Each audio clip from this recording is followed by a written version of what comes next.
In less than a day, we've received countless emails about ABC's decision to pull Jimmy Kimmel live after his monologue on the White House's response to Charlie Kirk's death. One viewer told us it's wrong for ABC to cave to the Trump administration and censor its content. And we've been talking about how to explain, not excuse, these decisions. And we want to be transparent with you about how this happened.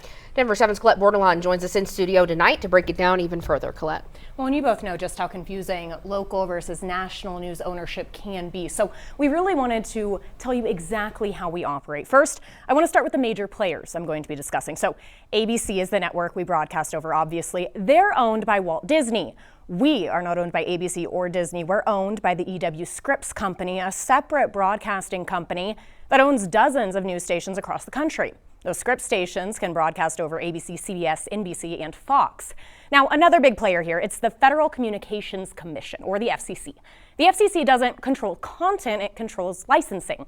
An FCC license is needed to broadcast into your home, kind of like a permission slip from the government to use the airwaves. The chairman is Brendan Carr. He was nominated by both President Donald Trump and former President Joe Biden. Carr suggested the FCC may take action against ABC as a result of Kimmel's comments. It's almost unheard of for a television station to lose their license. I mean, not since Nixon has such a thing been seriously threatened. And so until now, that's really just not been a consideration.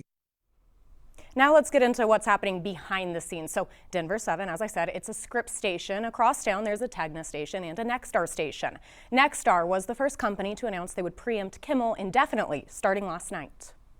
Well, partly because Nexstar, which is the largest owner of ABC affiliated stations across the country, very much wants to buy another group called Tegna, which has a lot of television stations. And in order for that multi-billion-dollar deal to go through, the FCC would have to approve a change in how many stations an owner can have. The rule the FCC would be changing for that merger to happen bars a single company from owning stations that reach more than 39% of all U.S. households. For that Nexstar merger to happen, that number would need to be more than doubled. Now, some believe that merger could end up hurting local journalism.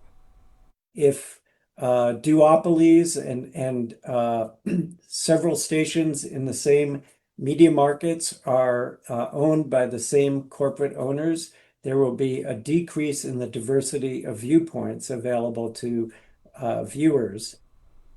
I'd love to know if you have any other questions about this process. Feel free to reach me. Scan that QR code right there on the bottom of your screen, or just email me at colette.bordelon@denver7.com.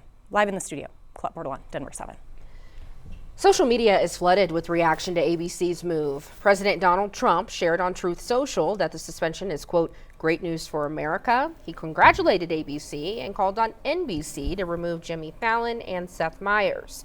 Meanwhile, Colorado Governor Jared Polis shared his thoughts on X today, saying in part, quote, if big corporations censor or silence a comedian to curry favor from the federal government, then we should all be concerned about what comes next for internet freedom, content creators, artists, podcasts, and deplatforming of free speech.